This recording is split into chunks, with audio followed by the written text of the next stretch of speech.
خوش آمدین دوستا به معرفی یک فیلم دیگر از چینل یوتیوب سینما پامیر. امروز آمدیم که یک فیلم دیگر باش به معرفی بگیریم که اسمی فیلم است بلو بیتل یا سوسک آبی.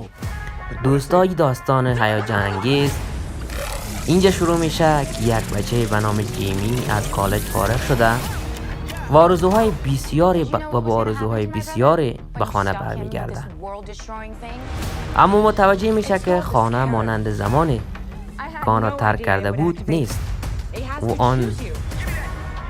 و این بچه در حال پیدا کردن جایگاه و هدف خود در جهان متمرکز است که چگونه هدف خود را پیدا کنند.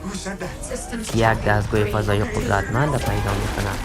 وقتی این دستگاه فضایی قدرتمند که اسمش اسکارپ است، ناگهان جیمی را به عنوان میزبان خود یا همزیست خود انتخاب میکنند.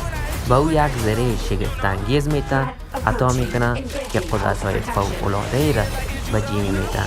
قدرت‌های غیر قابل پیش‌بینی دارد.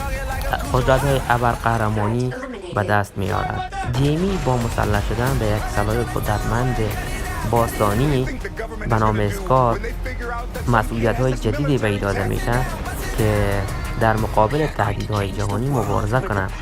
جیمی با دستیابی به قابلیت‌های خاصی که اسکارپ برش میده با گروه‌های خلافکار و شروری که در شهرش زندگی میکنن مبارزه میکنند تا از شهرش در مقابل این تهدیدهایی که محیط هستند نجات بده شهرش و مردمش. در طول داستان جیمی با دوستان و متحدان جدید آشنا میشن. او در این مسیر با دنی گرتن یک دانشمند و دوست صمیمی وارد رابطه میشن. همچنین با شخصیت‌های شروری همچون مکس لورد روبرو میشه که قصد دارند که از قدرت بیگانه ها برای تخریب دنیا استفاده کنند.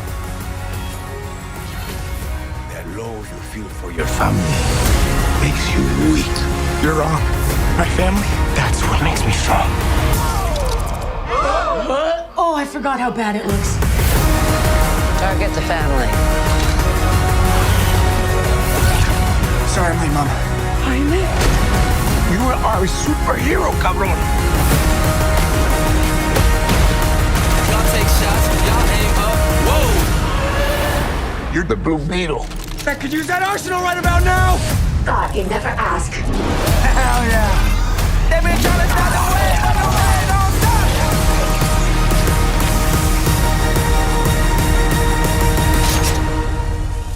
Bust it down, bust it down. Nana. I advise we back away. Town, I was down, but they see I'm up. دوستا لایک و سابسکرایب کنین و زنگوله پایین هم فشار بدین که از تمام ویدیوهایی که ما میسازیم با خبر شوین.